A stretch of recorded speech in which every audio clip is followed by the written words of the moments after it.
নমস্কার, কেমন আছেন সবাই? আশা করি ভালো। আমার নতুন একটা ব্লগে সকলকে স্বাগত। ব্লগ চ্যানেলের নাম মন চায়, মন যেখানেই যায় সেখানেই যায়। আজকে গন্তব্য হচ্ছে আটপুরের রামকৃষ্ণ মিশন বা মঠ। এই মঠে সারদা মার জন্মদিন উপলক্ষে এবং 25শে ডিসেম্বর উপলক্ষে একটা বিশাল মেলা এবং প্রসাদ পাওয়ানোর ব্যবস্থা করা হয়, সেটাই আপনাদেরকে ঘুরে দেখাবো। তার সাথে থাকছে ধ্বনিমণ্ডপ এবং শ্রী শ্রী মায়ের ঘর ও স্বামীজির শয়নকক্ষ। এছাড়াও থাকছে একটি সাংস্কৃতিক অনুষ্ঠানের জায়গা। এছাড়াও আরেকটি বিশেষ আকর্ষণ, যেটি হচ্ছে নরেন্দ্র সরোবর, যে সরোবরে স্বামীজি এলে প্রত্যহ স্নান করতেন, সেটাই হচ্ছে নরেন্দ্র সরোবর।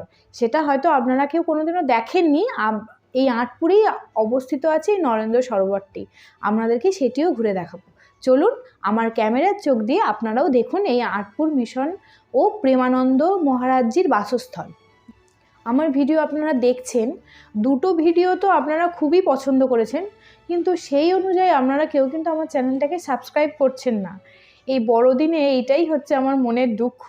যদি এই মনের দুঃখটা আপনারা দূর করতে চান, তাহলে ব্লগ দেখার সাথে সাথে চ্যানেলটিকে একটু সাবস্ক্রাইব করে দেবেন, পারলে শেয়ার করবেন, কমেন্ট করবেন আর লাইক করবেন।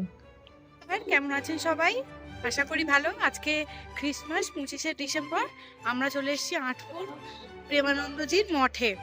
এইদিকে হচ্ছে অফিস, ওইদিকে অফিস থেকে আমরা কুপন কেটে নিয়ে এবার মূল মন্দিরের দিকে রওনা দিয়েছি। চলুন, আপনারাও সঙ্গে থাকুন। এই জায়গাটার নাম হচ্ছে আটপুর মঠ। আমাদের বাড়ির কাছ থেকে ওই 8 কিলোমিটারের মধ্যে। এখানে প্রেমানন্দজির বাসস্থল, মানে এখানে ওনার বাড়ি ছিল, সেই জায়গাটাই এখন আস্তে আস্তে মঠ হয়ে গেছে।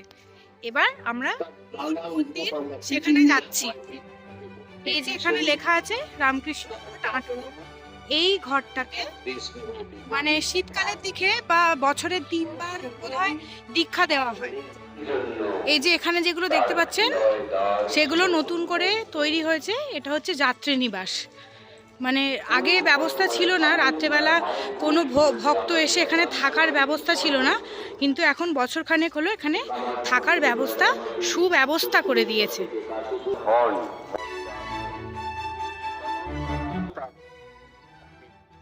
এই যে সামনে আর একটা যাত্রী নিবাস।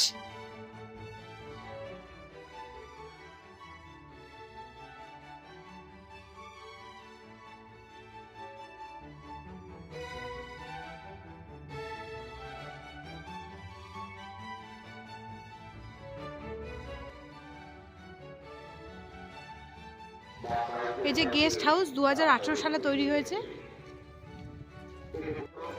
এই যে যাত্রীনিবাসটা, এই যাত্রীনিবাসটায় আমরা যদি কেউ রাত কাটাতে চান, ওয়েবসাইট থেকে বুক করে নাম্বার নিয়ে যোগাযোগ করে বুক করে আপনারা এখানে এসে রাত কাটাতে পারেন, 1 রাত কাটাতে পারেন। মঠের ওই যে দূরে মঠ দেখা যাচ্ছে। আমরা মঠের কাছাকাছি চলে এসেছি প্রায়, মানে মঠ না, মূল মন্দিরের কাছে চলে এসেছি।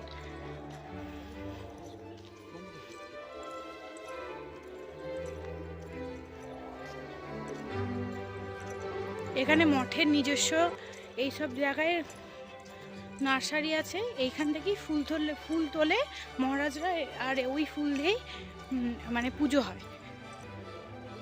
এই যে কত সুন্দর গোলাপ ফুল ফুটে আছে, ভেতরে আরও নানা রকম ফুল ফুটে আছে। হ্যাঁ, এই গাছটা কি গাছ আমি ঠিক, ঝাউ গাছ। কত সুন্দর গাছটা, পরিবেশটা খুব ভালো, মানে শান্ত পরিবেশ আর কি। চলুন মঠের ভেতরে, মানে মন্দিরের ভেতরে যাওয়া যাক।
এই যে আমাদের প্রেমানন্দজি মহারাজ, তার নিচেই সাজানো হয়েছে যীশুখ্রিস্টকে, তার জন্মদিন, সেই জন্য বিভিন্ন রকম ফুলের সাজ দিয়ে আমাদের খ্রিস্ট দেবতাকে সাজানো হয়েছে।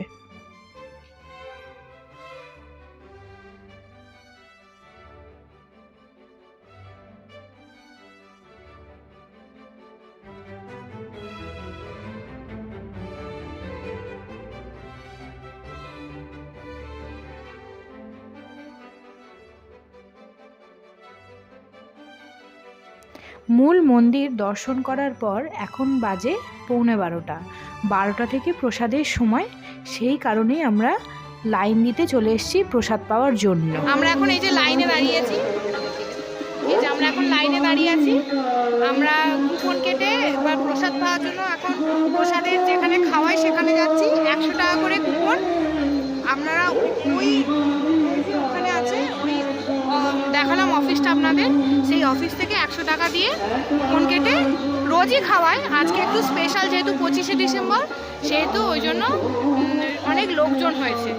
ওখান থেকে কুপন কেটে নিয়ে আপনারা প্রসাদ পেতে পারেন। ফ্যামিলি এক লাইনে বসে পড়েছি প্রসাদ পাওয়ার জন্য। চলুন প্রসাদ কি কি দেয় আপনাদের সাথে শেয়ার করছি।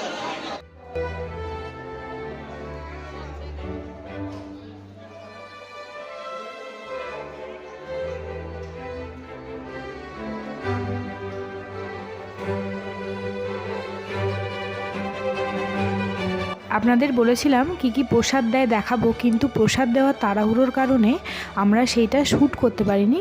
আমি মুখেই বলে দিচ্ছি, ভাত দিয়েছিল, তার সাথে বিউলির ডাল দিয়েছিল, একটা শাক চচ্চড়ি দিয়েছিল, আলু পোস্ত দিয়েছিল, চাটনি, পায়েস, এই ছিল প্রসাদ।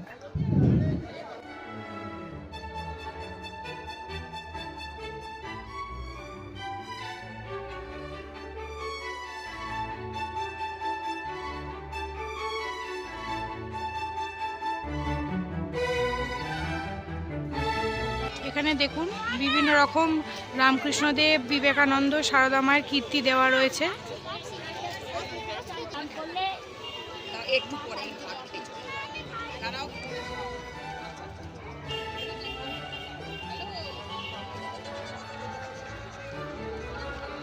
এই দৃশ্যটা দেখুন, রামকৃষ্ণদেব নিজের গলা নিজেই কাটছে, মাকে বলে যে তুমি মাকে প্রসাদ দিয়েছে, মাকে দেখা না দেওয়ার জন্য, যে মা দেখা দেবে না রামকৃষ্ণদেবকে, সেই করে বলছে তুই যদি না দেখা দিস তাহলে আমি আমার গলা কেটে শেষ হয়ে যাব। বলতেই মা সঙ্গে সঙ্গে প্রকট হয়েছে, সেইটাই বর্ণনা করা রয়েছে। মায়ের দর্শন পাওয়ার জন্য কত আকুল তিনি।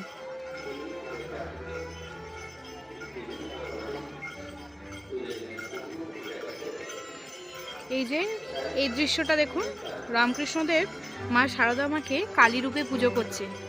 সেইটাই হচ্ছে ফলহারিণী কালী পুজোর দিনকেই নামে খ্যাত আর কি। ওই দিনই রামকৃষ্ণদেব, ফলহারিণী কালী পুজোর দিনই রামকৃষ্ণদেব সারদা মাকে কালী রূপে পুজো করেছিলেন।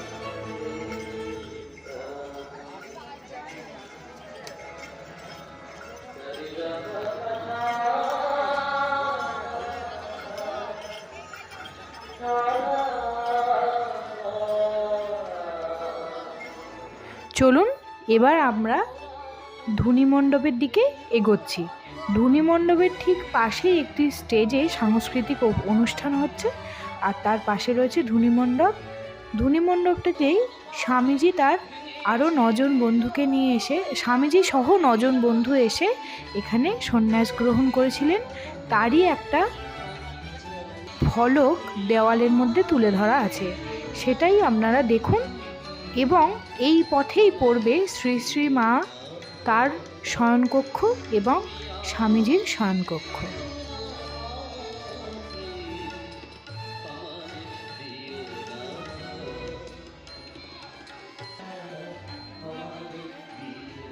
এই যে দেখুন, সামনেই কতগুলো বাচ্চা রেডি হয়ে দাঁড়িয়ে আছে স্টেজে অনুষ্ঠান করবে বলে। এবার আমরা শ্রী শ্রী মার ঘর ও স্বামীজির ঘরের দিকে এগোচ্ছি। এই জায়গাটারও চারপাশে ছোট ছোট কিছু গাছপালা করা রয়েছে। মায়ের ঘর ও স্বামীজির ঘর ওপরে, সেই ওপরেই সিঁড়ি বেয়ে আমরা উঠছি। আর ওই যে আমি হাত দেখাচ্ছি, ওই হাতের ওইখানটায় করে একটি বাথরুম আছে। চলুন এবার আসল গন্তব্যে যাওয়া যাক, স্বামীজির শয়নকক্ষ।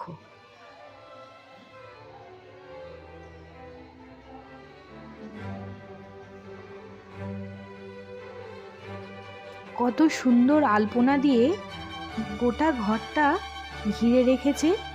এই আলপনাগুলো দেখলেই না চোখ জুড়িয়ে যায়। তার সাথে সাথে স্বামীজির পালঙ্ক। তিনি তো ছিলেন সন্ন্যাসী রাজা, তাই দুধারে দুটি বালিশ এবং মাথার বালিশ নিয়ে রাজার মতোই এখনো বিরাজমান সেখানে। এবার চলুন শ্রীমায়ের শয়নকক্ষ। শ্রীমা কিন্তু ঠাকুর দেহ রাখার পরেই এই আঁটপুরে পদার্পণ করেছিলেন। ঠাকুর কিন্তু তখন আমাদের মধ্যে আর ছিলেন না, তাই ঠাকুর এই পবিত্র স্থানে আসতে পারেননি বা তার পায়ের ধুলো এই পবিত্র স্থানকে দিতে পারেনি। দরজায় এত সুন্দর কলকা দেখে মন মুগ্ধ হয়ে যাবে আপনাদের। দেখুন কত নিখুঁত কাজ দরজাটার।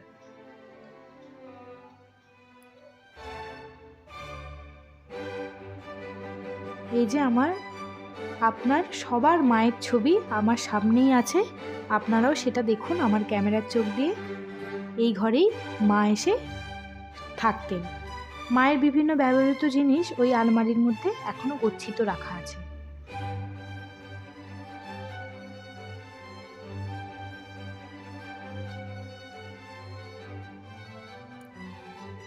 এখানে মাতঙ্গিনী ঘোষ মহাশয়ার একটি ছবিতে মাল্যদান করা আছে।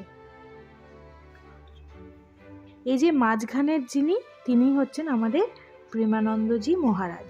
তারই বাসস্থলটাই আঁটপুর মঠ বা মিশন হয়ে তৈরি হয়েছে। এখানে বিভিন্ন সন্ন্যাসীদের ছবি, ওই ধ্বনিমণ্ডপে যে 9 জন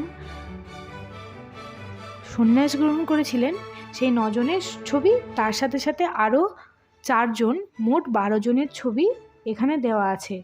ওই 4 জন কিন্তু সশরীরে এখানে ছিলেন না সন্ন্যাস গ্রহণ করার সময়।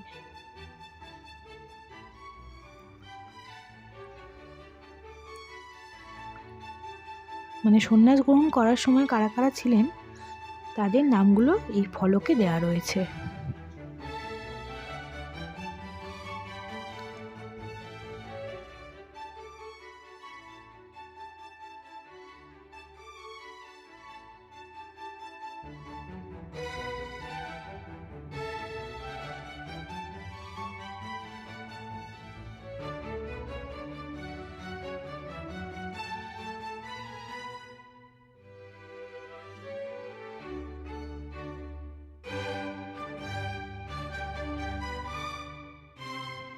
এই আকাশি রঙের বাড়িটি প্রেমানন্দ মহারাজের বংশধরদের বাড়ি।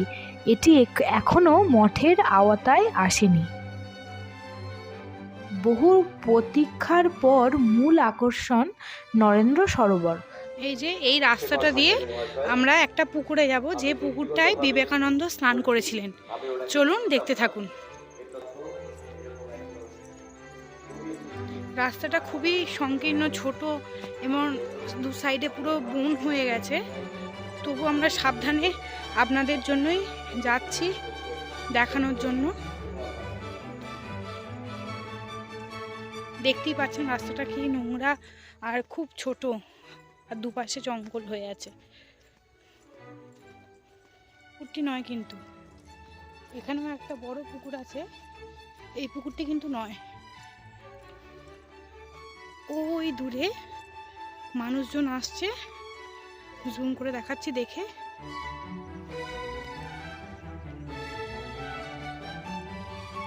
ওইখানে হচ্ছে আসল পুকুরটা, মাঠের মাঝখান দিয়ে যেতে হচ্ছে।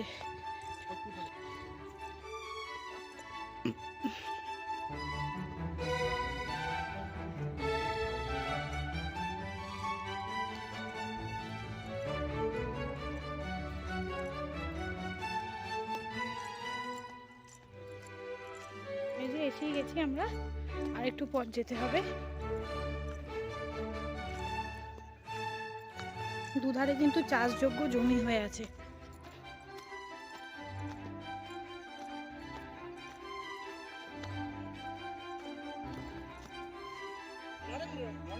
এটা হচ্ছে নরেন্দ্র সরোবর, এখানেই বিবেকানন্দ, স্বামী বিবেকানন্দ স্নান করেছিলেন। পেছনে আমার দেখতে পাচ্ছেন নরেন্দ্র সরোবর, এখানেই স্বামী বিবেকানন্দ আমাদের মহারাজজি এখানেই স্নান করেছিলেন। এটাতে একটা পবিত্র মানে স্থান বলতে পারেন। এখানে আরো লোক দেখতে এসেছে এইসবগুলো।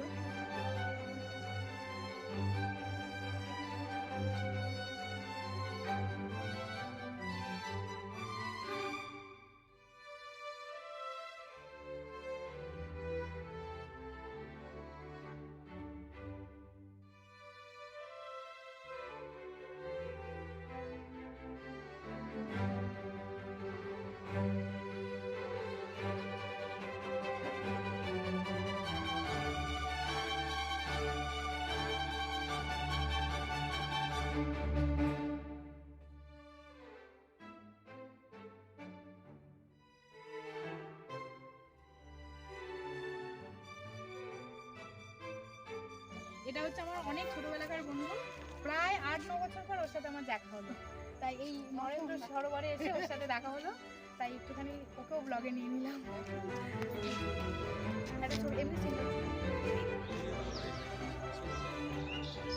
আমার পেছনেই যে গেরুয়া কালারের যে বাড়িটা দেখতে পাচ্ছেন, এখানে হচ্ছে মঠের সমস্ত শিক্ষার্থীরা এখানে পড়াশোনা করে। এখানে পড়াশোনা করা হয়, প্লাস বোধহয় মাসে একবার মানে বাচ্চাদের যারা পড়ে, বোধহয় নয় এটা হয়, যারা পড়ে তাদেরকে চেক আপ করানোর জন্য বিভিন্ন ডাক্তারবাবুকেও আনা হয়। যারা বই কিনতে পারে না তাদের জন্য বই বিতরণও হয়, মানে এখান থেকে মঠ থেকে বইয়ের ব্যবস্থা করে দেয়। নমস্কার জানিয়ে আজকের ব্লগটা এখানেই শেষ করলাম। ভালো লাগলে লাইক, শেয়ার, সাবস্ক্রাইব করে দেবেন চ্যানেলটিকে।